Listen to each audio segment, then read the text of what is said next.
Hello and welcome to Mind Your Training, Mindset for Success with Sensitive Dogs. My name is Hélène Lawler and I am your instructor for this webinar. Living and working with dogs has many rewards, but it can also be at times a little bit stressful, perhaps even frustrating, and occasionally disheartening, and from time to time actually heartbreaking. This can be even more the case when we share our life with a sensitive dog. These dogs offer us unique and sometimes a little bit complicated challenges that can leave us feeling like maybe we're not doing a good enough job, or maybe like we're failing our dog, or perhaps that we feel like our dog is failing us. We bring dogs into our life to experience joy and love and maybe a little bit of adventure and fun things, and go out and do sports and interact socially with people. And then we end up with a sensitive dog who maybe struggles with doing the things we wanted them to do. And that leaves us thinking that, hey, wait a minute, like this is not how things are supposed to be. This is not what I signed up for.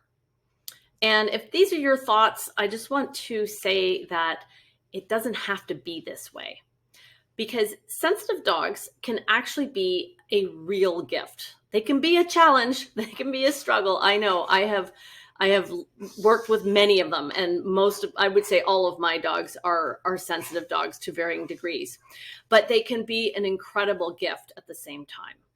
They have such a deep desire to please.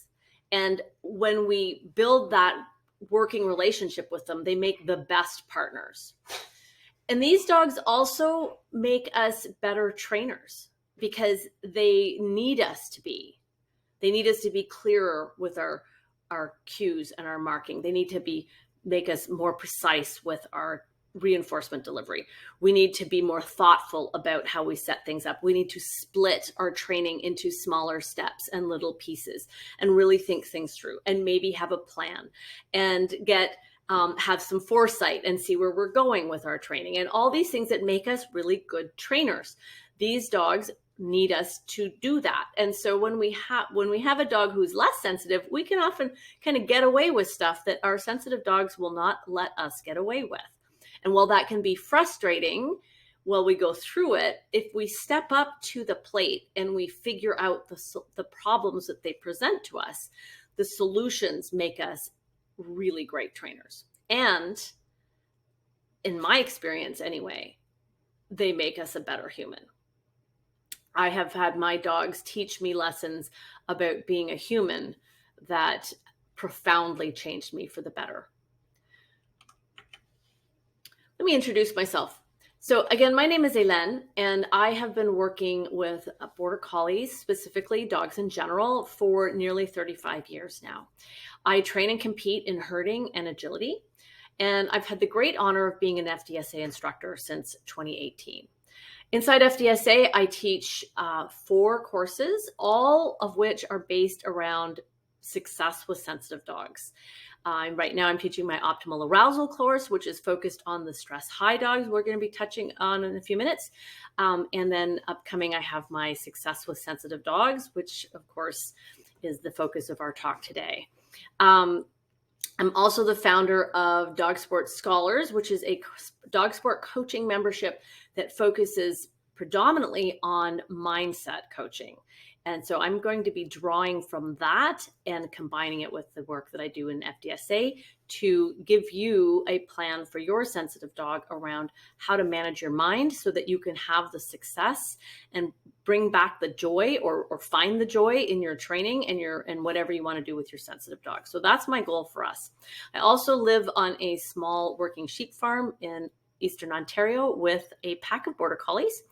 And we train and work and hike and have a lot of fun together. Okay, so my goal for our time together here is to help you better understand your sensitive dog. And maybe you'll end up better understanding yourself a little, or your reaction to your sensitive dog. I'm also hoping to help you build a stronger relationship, especially if you found it challenging to work with your dog. I'm going to offer you some insights into how you can build a strong foundation with them.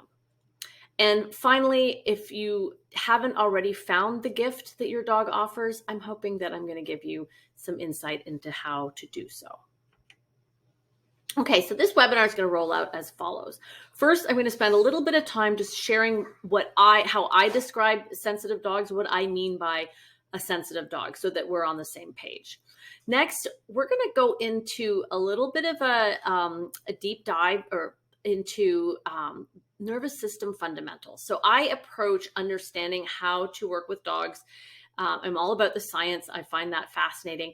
And I have been doing a lot of research recently into understanding our nervous system and how that connects to our behavior.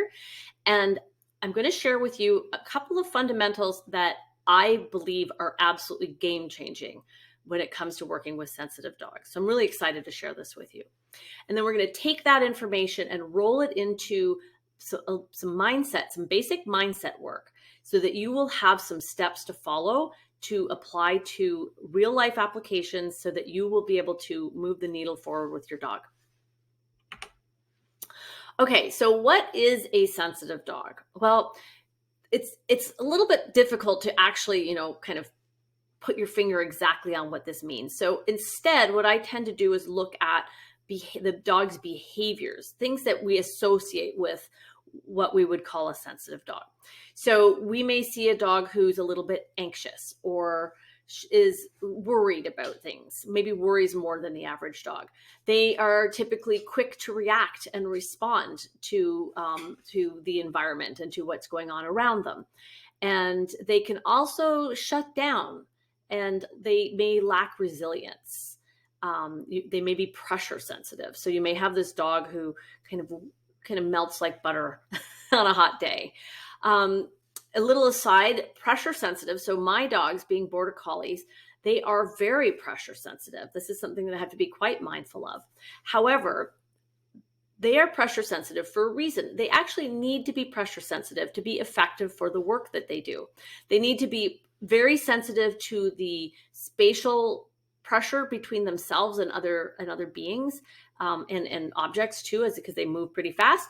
But they have to be able to read the pressure of the sheep or the livestock that they're working.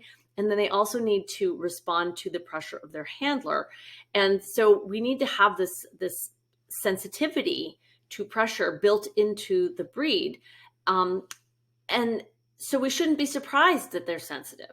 Now, maybe you don't have a border collie, but I invite you to spend a moment and think about why your dog may be sensitive and why that might actually be a good thing for their breed, for the purpose. Like I said, border collies need to be sensitive. However, they need to be sensitive for work. And then when we take them, to a sport class or walking around the city, that sensitivity becomes a challenge for us.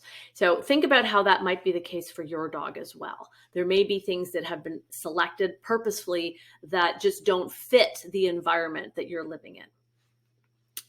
Sensitive dogs tend to have big feelings about a lot of things, sometimes all the things. They may have emotional reactions to sounds, to sights, to specific locations, to events, to experiences, to people that you meet, or other animals, or, especially dogs. That's always a challenge for us doing dog sports, is we need to go places with our dogs where there are other people and other dogs, and our sensitive dogs can find that quite challenging. Often they will be very responsive to movement, responsive in ways that maybe we don't want them to be. So when we look at this, it's a short laundry list. It's actually, a comprehensive list could be much longer, but we look at this list, and I usually lump these different behaviors into one of two categories. Either I call them stress high behaviors or stress low behaviors. So let's dig into this a little bit. So a stress high behavior is a behavior that is a very kind of energetic, big behavior. Barking, lunging, charging, snapping, chasing. Dogs who get the zoomies, they go off course. Maybe you get clownish and they get silly and act the fool. They might bite. They might start to go so fast that they can't perform very well, and we start to see a decrease in their accuracy of their behaviors. So all of these big energy, fast, intense behaviors, I call stress high behaviors. Not just me, lots of people call them that. So that's what we'll call these stress high behaviors. Now, we also have stress low behaviors, and stress low behaviors include shutting down or quitting, dogs who get sniffy, and I'll have something to say about that in a moment. Dogs who get itchy and scratchy, suddenly they start all of a sudden have to scratch their collar or their ear or something while you're in the middle of training. They may avoid eye contact. They may have that 1,000-mile stare. They may hide. They may lie down and just sort of go to sleep. Generally speaking, what we see is sort of a lack of enthusiasm and not much engagement when they work with us. They might get really slow or sticky or just freeze completely. As for I just wanted to mention the sniffing. We often notice that our dogs are sniffing and we think that they're distracted, and we think maybe that they're just blowing us off or that they're not interested in what we're doing. But very often sniffing is actually a stress low behavior. So we need to be aware of these behaviors so we can understand what they're all about. Now, interestingly, stress high behaviors and stress low behaviors are both signs of over arousal in our dogs. Stress low behaviors are not low arousal, they are high arousal. And this is where the nervous system work is relevant. And that's why I want to take us into an exploration of how the nervous system functions in terms of these types of behaviors. Now, so bringing that all together, what is a sensitive dog? I define a sensitive dog as a dog whose nervous system is easily activated into sympathetic overactivation.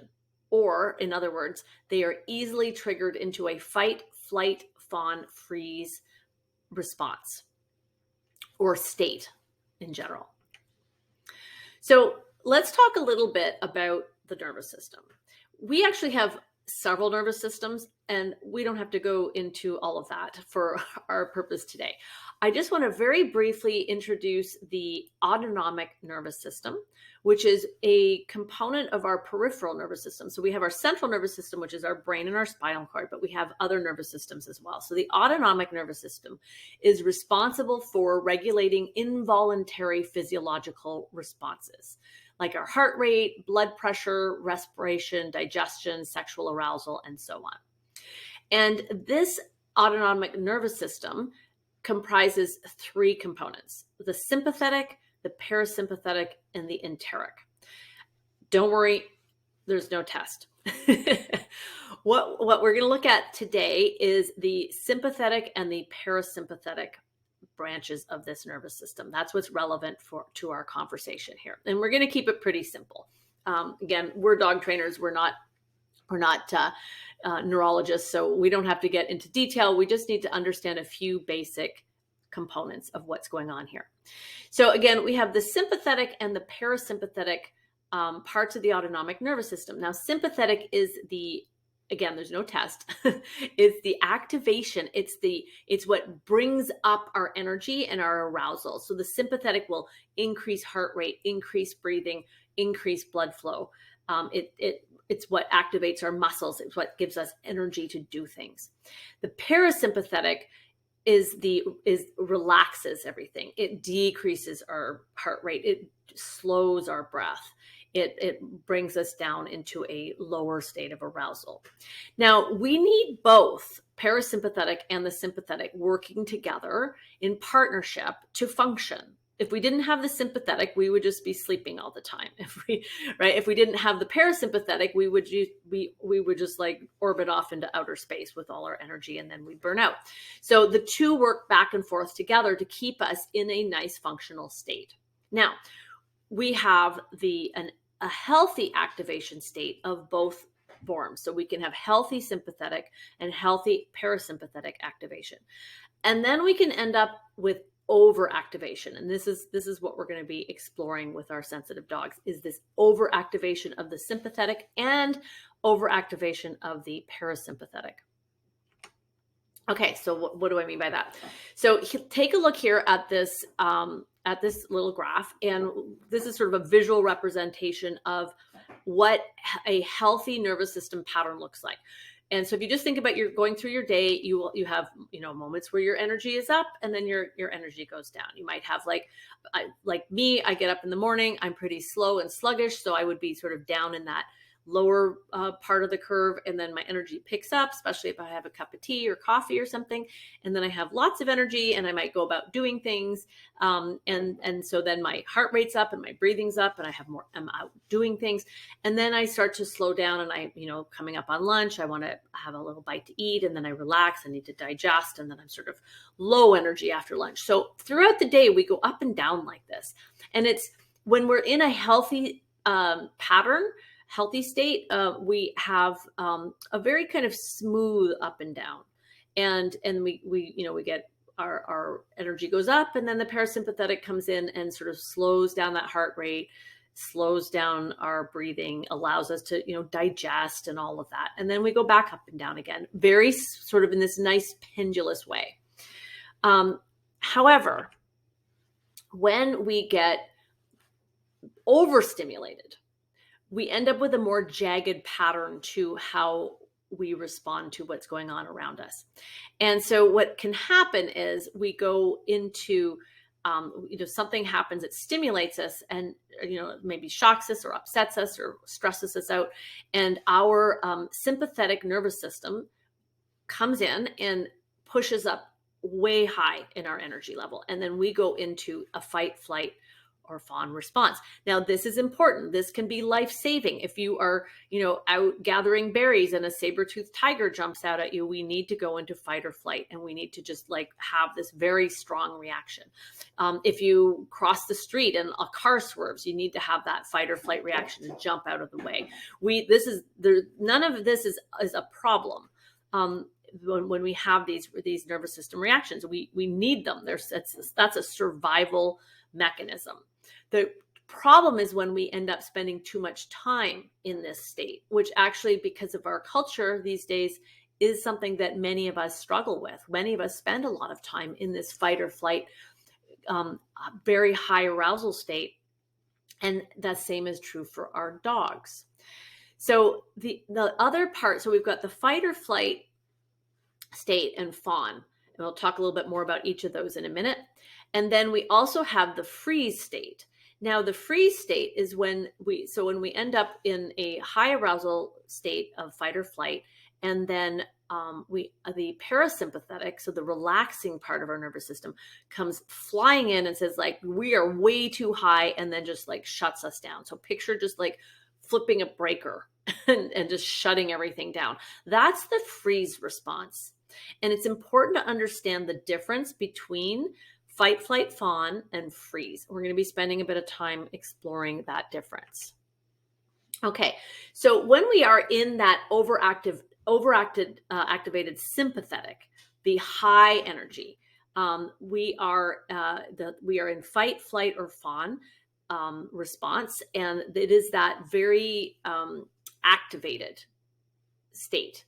We have tons of energy. So if you think about whenever, let's say you feel nervous or anxious about something, you want to pace, you can't sit down, maybe you start cleaning, maybe you start doing, whenever I get into this state, I have to take action. I can't just relax and worry. I have to actively worry and do things. I might do the dishes. I might dive into a work project if I've got a deadline or whatever it is that's stressing me out. I need to actively do something.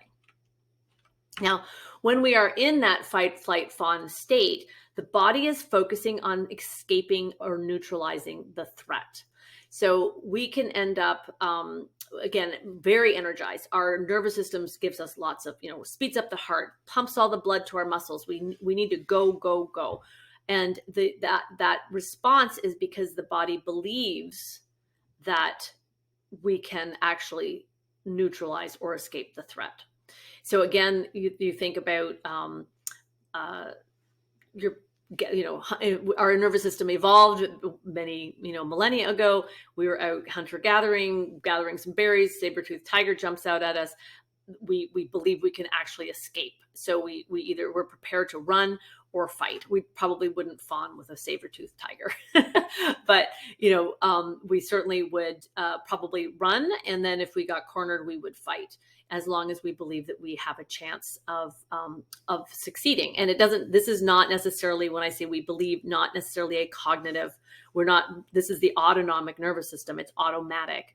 So this is not like a conscious decision. It is just how we respond in the moment. Now, again, to revisit that list of the stress high behaviors, these are fight, flight, fawn reactions. Barking, lunge. So barking, lunging, and charging, those are fight reactions. Snapping, chasing, those are all fight, going forward after the thing. Spinning, running, going off course, those can often be, I would say those are flee reactions. So you're running away from something. And then the silly and clownish, that is a fawning behavior. So for instance, often we'll see dogs when let's say you get upset, the dog will jump up on you and they want to placate you. Dogs who are obsessively wanting to go over. Now, some dogs genuinely want to meet people, but certainly my border collies, they will often want to go over, and they're very, very wiggly, and they want to jump up and greet people, but they're not so much that interested in the person. My dogs in particular, they are actually doing a bit of fawning as a way of neutralizing what they perceive as a potential threat. New person, who are you? I want to make sure that you're safe. And they do this little happy greeting wiggly business. And as soon as they establish that the person is safe, they lose all interest and they go off. That's how I know that they're not really that interested in the person, because they have really no interest in interacting once they have neutralized the threat by doing their fawning behavior. So it's important to understand all these behaviors and what's driving them. So when we are in this overactivated sympathetic, the fight, flight, fawn response, what our dogs need, and it's the same for our dogs and for ourselves, is we need support. So we picture this, going back to this graph, we are up high at the top of that curve, of that square curve. It's not a curve, that square waveform. And that is a very, very high energy state that's very draining on our system. And we need to come out of that. We can't sustain that for very long. So how do we get ourselves out of that state? We need, when we're in that kind of a state, in order to come back down into a healthy, regulated state, we need support. We need structure and guidance. And when I say we, I mean us humans and our dogs. And so in particular, I want you to just pay attention to the fact that when you are in a fight, flight, or fawn state, or your dog is, we want to create support. I'm going to talk more about that in a bit. Okay, so that is the overactivated sympathetic system when we go into fight, flight, fawn. Now let's talk about freeze, because this is really a separate behavior. I used to actually think it was just it would be that we treated it the same. It was like the other side of the coin, and it kind of is, but it's actually a category in and of itself that needs separate treatment from the others. And that is the distinction, that it's really important and can be very game-changing with working with your sensitive dog. So the freeze state is when the body gives up the fight. And so if you think about like a deer in headlights, or when they say you should play dead for if a bear attacks you, you're supposed to just curl up and play dead. That would be like a freeze state. Possums will just go into a freeze state. There are these goats that when they get shocked, fainting goats, they just freeze and they fall over. What happens is that the body has a defense mechanism of just giving up the fight. And often this will happen when we have been in this overactivated sympathetic system. So we're that very high energy state, and the body basically runs out of juice. like I said, or it's in danger of hitting burnout, and the nervous system just comes in and shuts everything down. So we've hit max capacity. The body sees there's no way out of the situation, and so it just comes in and powers down. Effectively, the body is preparing for death. It's disconnecting the nervous system so that you don't feel pain. So that's why often people who are in freeze mode feel dissociated and heavy and don't respond to physical stimulus. It's because they're of this sort of disconnected experience that is a preparation. It's a protection mechanism. So it's also a state of very low energy. That's why, you're freezing, you're not moving. You can feel apathetic, heavy, overwhelmed. And overwhelm is actually a freeze state. If you think about the last time you felt overwhelmed, just take a second and think about the last time you felt overwhelmed by your to-do list or all the stuff that was coming at you in your life at a particular moment. And you're just like, I just want to just stop the world. I want off. And when you think about a big, that overwhelm feeling, the first thing that you experience is this feeling of just overwhelming fatigue. All of a sudden all your energy starts to drain. You want to do nothing. That's actually your parasympathetic system coming in and shutting everything down for you. So you are actually going into a freeze state. Now, I did say that, the freeze state is preparing for death. That may sound very dramatic, but remember that our nervous systems evolved at a time where we didn't have to deal with all of the stuff that we deal with today. So it basically had, if you felt overwhelmed and couldn't get out of a situation, you probably were facing death. And so it was protective. Whereas today in our culture, we can have that experience daily where you're just you look at your inbox and feel overwhelmed, but our nervous systems don't know the difference. And so we have these very dramatic responses, and that can take a big toll on us. So again, the stress low behaviors is this list of freeze behaviors that we talked about already. And now that you understand that they are a nervous system shutdown response, we can see where that comes from, why everything is slow, why everything, this 1,000-mile stare, that kind of sticky movement, that lack of enthusiasm. Depression is also another sign of freezing. So when we end up in a freeze response, in contrast to the fight, flight, fawn response, where we need to feel supported to be able to come out of that state, in freeze, we first need to feel safe. Because remember, the body is preparing for death.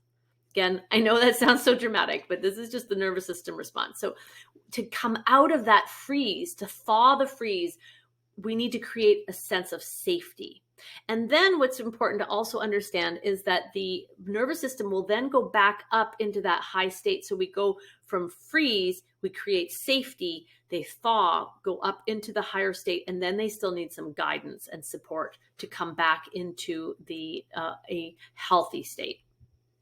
So we want to reverse this path where we go from the bottom right freeze overwhelmed state. We create safety. We go back up into a fight flight response. We establish some support, and then we can drop into the healthy nervous system pattern that we are looking to stay in as much as possible.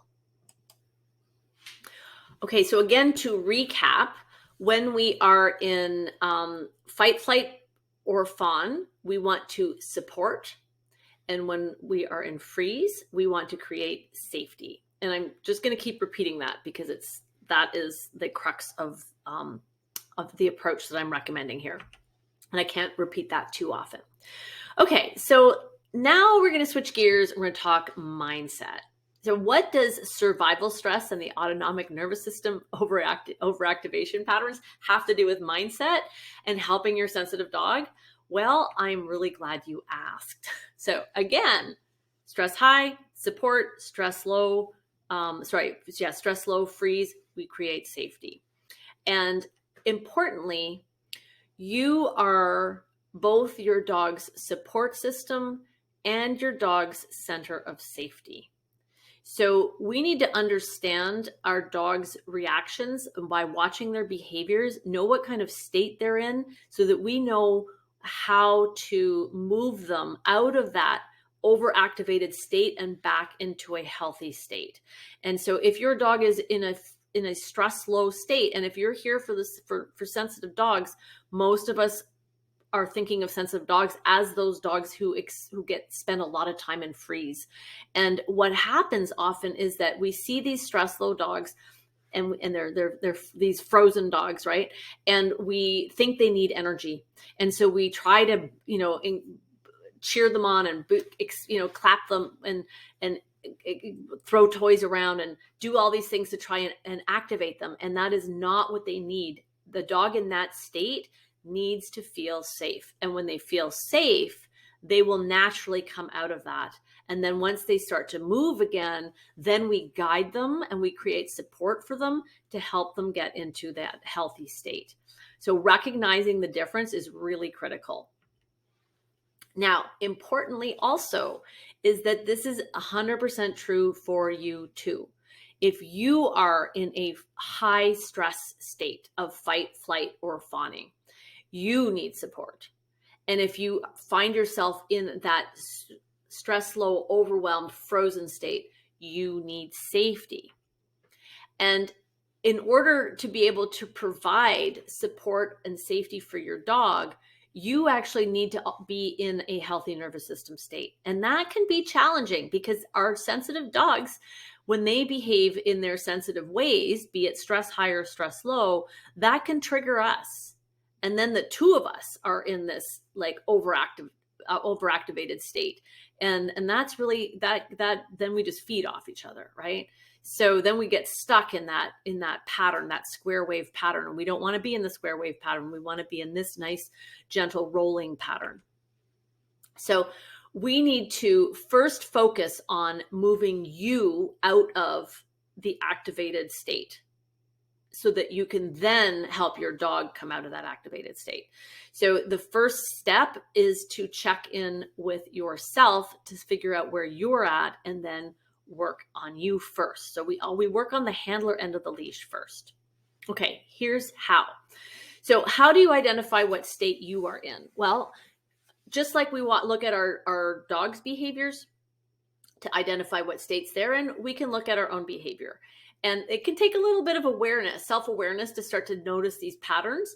But, as I describe them, you probably will immediately think of examples of any and all of the above. And I should make it clear, both humans and dogs, we will all express all of these options at different times. So we tend to maybe express certain ones more often than others, or in certain contexts more often than others, but we will all go into fight, flight, fawn, or freeze at various times, dogs and humans. Okay, so if you're in a fight response, you might find yourself feeling very angry, wanting to lash out. You might be defensive. So maybe somebody makes a comment and you snap back at them.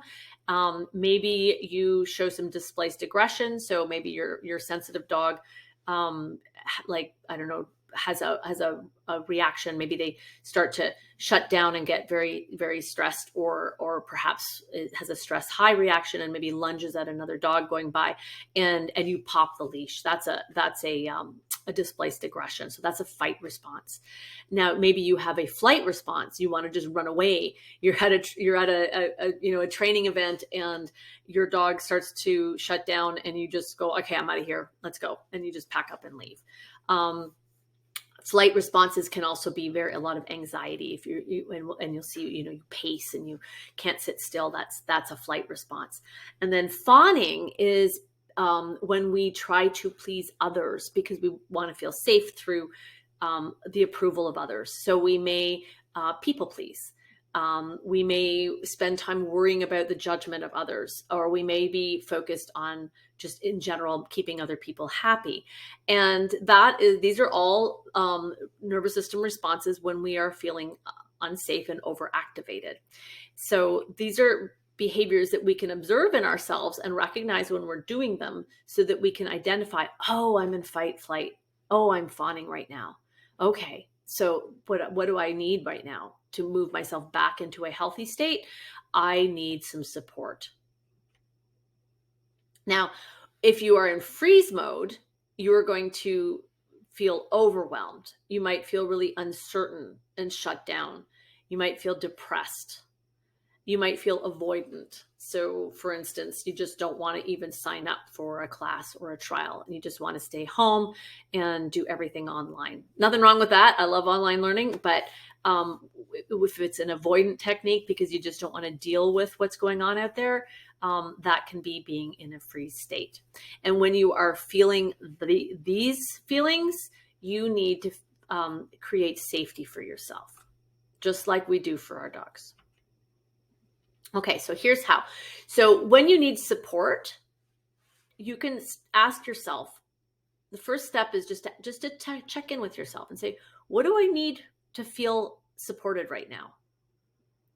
What would need to happen? What could I create? What can I call somebody? Can I ask for some help? Just check in with yourself and see what comes up, and then take action on whatever came up. You might need to connect with others. You might just be like, okay, if to feel supported, I need to have need to have some systems in place. I need to have a strategy in place. So for instance, you go to a class and you've got your sensitive dog and you're like, okay, I need to know that I have an exit strategy if things don't work well, and I'm going to have everything organized for that. And so you can create these structures and support for yourself to keep yourself out of that fight flight mode, because you're like, okay, I can go and do this because I have a plan. Things don't go according to, if I don't get the results I want, I just follow the plan and I've got my exit strategy. So these are ways that you can set up some support for yourself. You can do it yourself, or you can reach out and ask others to support you. That's another thing. You can be like, hey, talk to people at the trials, at your classes, saying, this is what I need. Can you help me out with this? And you can create that system of support that you'll need should you end up in a situation where you get triggered into fight or flight. Another thing you can just do simply is ask, what do I need to think to feel supported right now? It might just be like, I've got a plan. I know I've got a plan, so I feel supported. So ask yourself these questions and just see what comes up, and then go from there. Now, if you need to feel safe, the same thing applies. You ask yourself, what do I need to do or have to feel safe right now? What might I need to think to feel safe right now? And then take action on what comes up. Reach out and connect to others if that's what you need. Create systems and prepare a strategy, but think of it from a perspective of safety. What do I need to do to feel safe right now? Or if you're thinking about a situation you're going to go to where you might end up struggling or facing some challenges with your dog that's going to trigger you, and you have a freeze response in these situations, picture yourself there and go, what would I need to feel or think or experience to feel safe if that happens? And then you can put it into place ahead of time. Okay, so now what do we do for our dogs? So presumably we've done a little bit of work, we've got a plan, we have systems in place to support ourselves if we go into a fight, flight, fawn response. We have other strategies ready and prepared for if we end up freezing. So we know that we can move ourselves out of the freeze, out of the fight, flight, and into a more relaxed and functional state. Now we want to turn around and do the same thing for our dogs. So how do we do this for our dogs? It's actually the same thing for our dogs as we do for ourselves. When we want to create support, we need to create structures and offer clear guidance. And we also want to give an outlet for that energy they have, because remember, they're in a very high energy state when they were in fight, flight, or fawn. So we need to let that energy state out somehow. We can use arousal manipulation strategies such as pattern games. We can do scatter so they sniff in the grass and so on. We want to keep them moving, and we take that movement from fast and then slow it down into calm. Now I'm brushing over this very, very quickly because there's already a lot of information, and there will be more discussions around how to create support for our sensitive dogs. This is the main area that most people focus on, which is very, very important. And having these training strategies and having these systems in place that create support. So I want to spend the rest of our time talking about how to create safety, because this is the piece that is overlooked by most. It's that understanding that when they are in that freeze, shutdown mode, that they first, before we do the arousal manipulation, before we try to take them for a decompression walk, before we play pattern games with our dogs, or we try to redirect and get them to do things, we need to create a sense of safety so that we can thaw them out of that freeze state and get them moving and functioning again. And so this is what we need to be focused on, creating that safety. However, the most important source of safety for our dogs is us. They need to feel safe with us. So when I say we want to create safety for our dogs, I don't mean like, and this is of course part of it, but I don't mean like saying, oh, it's okay, honey, you're safe here because let's say you're at a trial and your dog is overwhelmed, and then we're trying to like make them feel less overwhelmed by the trial environment. That's secondary to having them feel safe with us. And when we create this safety with us, it's like we have a little bubble around us and our dog, and then our dog is actually going to be much more capable of functioning in a lot of environments that maybe they currently struggle in. But if they have that if they have that connection to us that creates safety, then they're going to be able to take that on the road. So we really need to build that sense of safety with us. They need to feel safe with us. They need to trust us. They need to feel heard. They need to feel connected. And they need to have choice, autonomy, and control over what happens to them. And some of this can be exactly the opposite of how we respond to what's going on with them. So again, we need to be aware of this so that we can create safety, and we need to understand why it's so important. And so the first thing that we have to pay attention to is that if we don't feel safe, if we don't feel supported, if we are focused on our agenda, our goals, other people's opinions, if we're trying to feel worthy, if we're trying to feel included, and often if we're trying to feel safe, we will behave in ways that cannot create safety for our dogs, and we can't support them. And often our behavior, while we are struggling with our own sense of safety, can actually contribute to or cause their lack of safety.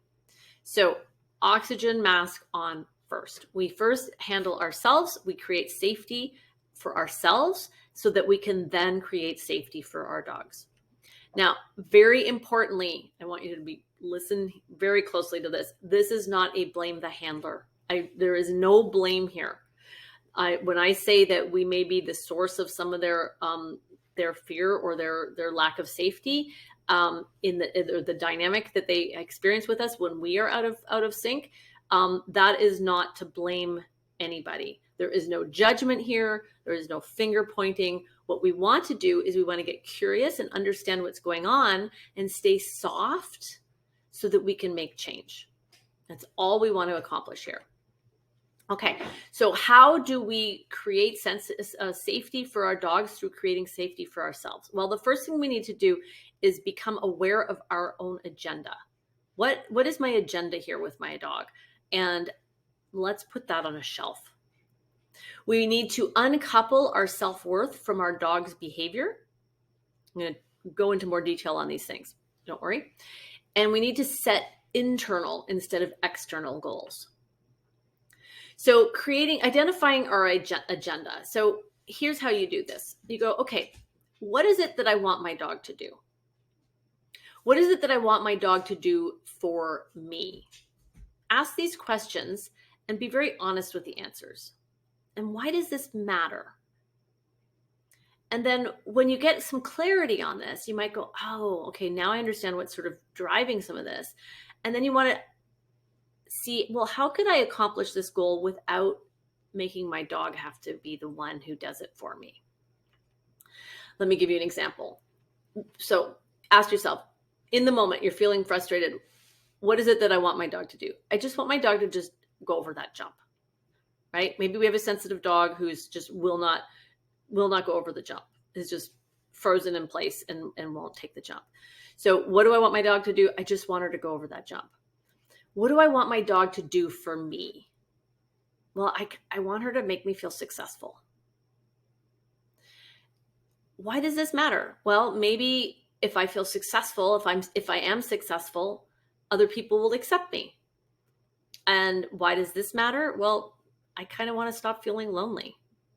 I got into dog sports so I could have, maybe some social interaction with people, and then my dog won't do it. So if she would just take the jump, maybe I could feel like I belonged here a little bit more, right? That could be a scenario that you experience. And when we do that, we are inadvertently putting an awful lot of pressure on that dog to go over that jump, because our ability to feel like we belong in that community depends on whether my dog takes the jump. Now, I'm not saying you're consciously thinking this. We don't go in there consciously thinking these things most of the time. But unconsciously, this is what's going on under the surface. So when we become aware of that, we can be like, oh, I didn't realize that that's why I felt so much urgency to get my dog to do this thing, because it felt like it can feel really urgent. It's because, but we've got these underlying scripts going on. So you can go, okay, well, what I really want here is I want to feel included in my community of dog trainers here. So how can I do that without my dog needing to perform? Well, maybe you can volunteer. You can be like, okay, I'm going to come up and I'm going to volunteer at trials and events. And then my dog, I can do whatever my dog is capable of doing. And when she can't go any further, that's fine. She can go rest in her crate and I can still participate and enjoy my social interactions, right? So this is what I mean by we want to identify what our agenda is and then uncouple that from our dog, so that our dog isn't the one having to perform in order for us to achieve our agenda. We also want to uncouple our self-worth from our dog's behavior. Again, we don't do this intentionally or consciously. These are just things that are running it like quietly in the background, but they're driving the show, right? So again, we want to say, well, what am I making my dog's behavior mean? Why does this matter? Is this true? Is this really true? And how can I feel worthy or good about myself without my dog having to do these behaviors that I'm asking them to do? So again, I'll give you an example. Maybe you say, so again, let's stick with the dog that won't take the jump. What am I making that mean? Maybe I'm thinking, oh, I'll never succeed. And why does that matter? Well, nothing ever goes well for me. Is this true? Yeah, it sure feels true right now. And then you go, well, is this really true? Okay, well, maybe not 100% of the time. So how can I feel worthy or good about myself without my dog taking that jump? Well, for one, I can just remind myself that I was born worthy and my self-worth is not dependent on the dog jumping over that jump. That thought may or may not be helpful, but we find thoughts that can make us feel more just better about what's going on. And just being aware of the fact that we are attaching all of that meaning to what our dog is doing can just free that all up and go, oh, I didn't realize I'm putting so much pressure on having this happen because I didn't realize that I had all these needs and this agenda and this like desire to feel more successful that was dependent on what my dog is doing. Let me find ways to manage that myself so that my dog can just perform for her and we can just have fun together. So, and the third step we want to do is we want to make sure that we set internal instead of external goals. So external goals are the ribbons, the cues, the podium placements, the clean runs, or the accolades, the having other people say nice things to us. Those things are all great, But when we set those as our goals, we have zero control over this. And so we are out there trying to make things happen that we have no control over happening. And that can set us into a fight or flight response. So then we are overactivated, we are in the fight or flight response, and then we can't support our dog. But if we set internal goals, if we set goals around how we show up, how we behave, how we think, how we feel, we have 100% control over those. And so if we set those types of goals, like I'm going to go to my training class and I am going to, show up for my dog and be just calm and focused on her 100% of the time. And when I find that I can't keep that up, we're just going to go outside and have a little walk, or maybe we will, call it a day for that class and just practice how we show up and call that a success. And then you can practice that and you have 100% control over how you show up. So this is how we want to set our goals with our sensitive dogs, so that we're focused on these factors that we have control over, and that keeps us out of fight or flight. Being in control is a very, very important way of feeling safe and feeling confident and secure. So when we work with our dogs, now that we've worked on ourselves for a while, once again, we want to offer them choice. We want to allow them to say no when they want to say no. These are the things that, again, they work for us and they work for our dogs. They take us out of fight or flight and back into a calmer state when you feel like you have a choice. If you feel like you have no choice, if that dog feels like she has no choice but to go over that jump, or she's going to disappoint us, or she won't get her toy, that can feel really pressuring and trigger our dog to go into fight or flight. But if you say, do you want to take the jump? No? Okay, let's just go over here and play with their toy. That will take your dog out of that stress zone. And then she may turn around and go and take the jump. If we accept no, if we don't pressure. And then there's training strategies like using loopy training, which we don't have time to get into, but if you're curious and you don't know that, you can Google it. There's lots of material on the internet now about that. And then the other thing that's really important is I am a strong advocate of offering reinforcement for effort, not just for success. And that, again, allows our dogs to feel safe, that they can achieve what matters to them. They can try and not maybe hit criteria, but still get their cookie or still get their toy. And that creates a feeling of safety for our dogs.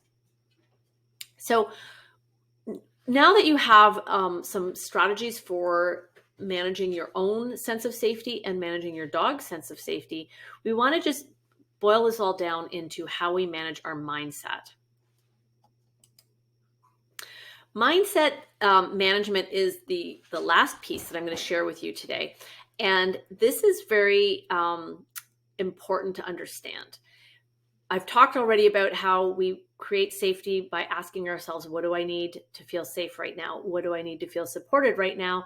But I want you to pay attention to the fact that I said feel safe, feel supported. Feelings are actually not created by things in the world. Feelings are created by our thoughts. So it's what we think that creates how we feel, not the other way around. Although I could go down some rabbit holes, but we won't. For the purposes of our discussion, that we're going to just stick to this. But importantly, we can control and choose our thoughts. So our sensitive dog's behavior is actually neutral. And then we have thoughts about it. And it's our thoughts about it that create how we feel. It's not the dog's behavior. So let me give you an example. So we have our dog's behavior, and then we have a thought about it. That thought triggers how we feel. How we feel drives what we do. And then what we do creates our results.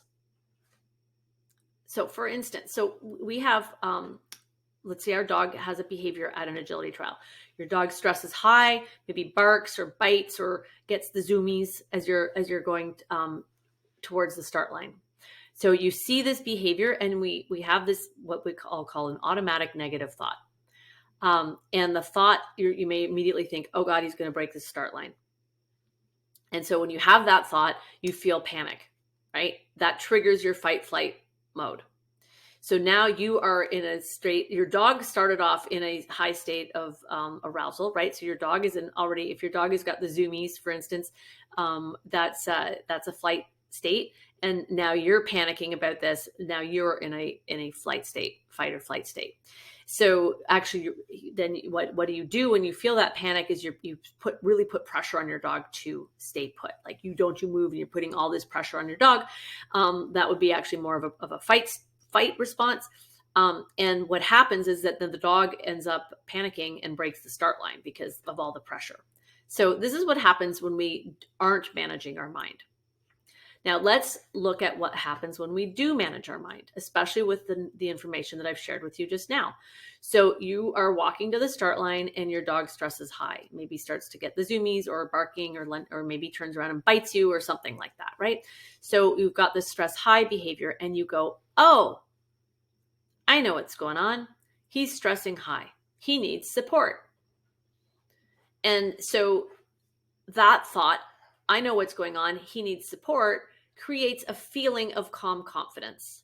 You stay in that nice healthy state, that nice healthy blue line up and down state of nervous system. You're probably up at the top because you're about to run an agility run, which is, requires you to be activated and sympathetic, so having lots of energy, but you're not overactivated because you know what to do. And so because you know what to do and because you're feeling calm and confident, you implement your support strategy that you've practiced because you're preparing for this. You've done this work and your dog calms down, gets into an optimal state, and you have a beautiful run. Another example of an automatic negative thought when you are not managing your mind, maybe your dog's stress is low. Then you think, oh no, I've screwed up. I've stressed her out. Here we go again. That's another thought. It's pretty common. And you immediately start to feel depressed, which is a freeze response. And so your dog's in freeze and you're in freeze. And this happens a lot where the dog and handler are both experiencing the same category. And so you freeze and you just pack it in and leave. And your dog doesn't understand what's going on and finds training even more stressful. However, when you manage your mind, this is what the scenario might look like. Your dog's stress is low. You think, oh, she's stressing low. She needs to feel safe. That creates this feeling of you're compassionate. You feel compassion towards her. And so because you're feeling compassion, you take action to support your dog. She feels safe and she re-engages in the training. And over time, she becomes less and less worried about training because she's had all of this wonderful support and safety, feeling of safety when she works with you. So in sum, it is critical to understand that our dog's behavior is neutral until we have a thought about it. It's our thought that creates our emotional response to our dog's behavior, not the behavior itself.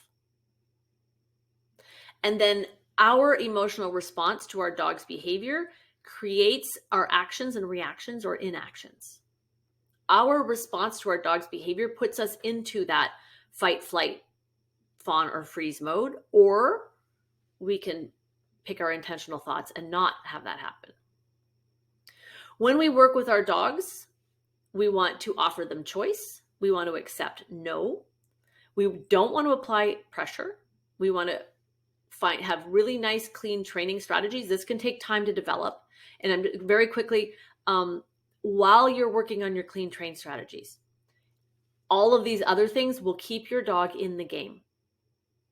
So even if you're messy, even if you don't have the best timing, even if your, clicker mechanics are a disaster, if you are offering your dog choice, accepting no, not putting pressure on them, keeping yourself in a good, healthy, regulated state, and offering 100% reinforcement, your dog is going to stay in the game while you figure out your mechanics. So this is really, really important to understand. A lot of us spend so much time trying to perfect our mechanics and we don't do the rest of the stuff.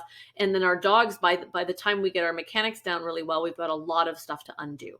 But if we implement all these other strategies right off the bat, our dogs will be very forgiving of our mechanics. When we work on our end of the leash, we want to become aware of our agenda and park it. We want to uncouple our self-worth from our dog's behavior. We want to make sure that we find ways to meet our own safety and support needs independent of the dog. We want to set internal instead of external goals. And we want to choose intentional thoughts that serve us and our dog. Again, we can choose our thoughts. Even though sometimes it feels like we can't, we can always choose what we think. We can therefore always choose what we wish to believe about our dog and our dog's behavior. So we owe it to our dogs and to ourselves to choose thoughts that create neutral, or somewhere at least neutral, if not good feelings. We can't lie to ourselves, so maybe we stick with neutral, but we want to pick intentional thoughts that bring us to that place of at least being neutral so that we can stay in that healthy, activated nervous system state and out of the fight or flight zone. Your dog's behavior has nothing to do with your value as a human being. And even though that may sound obvious when I say it out loud, we can sometimes forget at a subconscious level. So remind yourself of that whenever you maybe need to hear that. Your dog's behavior does not make you a good or a bad person. That's true for everyone. Dogs are dogs and they have their own thing. Humans are humans. We have our own thing. And then we work together as a team. And that's just what's going on. It's just behavior. And all behavior is modifiable. And finally, I just want to say this one last time, because I hope if you take nothing away from what we talked about today, I want you to remember, nothing else, I should say, I want you to remember these 2 points. When you are in a stressed up, you or your dog is in a stressed up state, so fight, flight, or fawning behavior response of overactivation, you need support. And when you or your dog are in a stress low state, you need to create safety. And you need to create the safety first when you're stress low before you create the support and guidance. So you want to feel safe to thaw out. You want your dog to feel safe to thaw out before you start trying all of the other strategies to get things back in action. And then once you have that safety created, then you can start to create some guidance to help both yourself and your dog get into a healthy nervous system state so that you could go out and enjoy your time together. All right. Thank you so much. I really look forward to your questions and I appreciate your time. Hope that this was helpful and that you took some great takeaways that you can now work with your sensitive dog.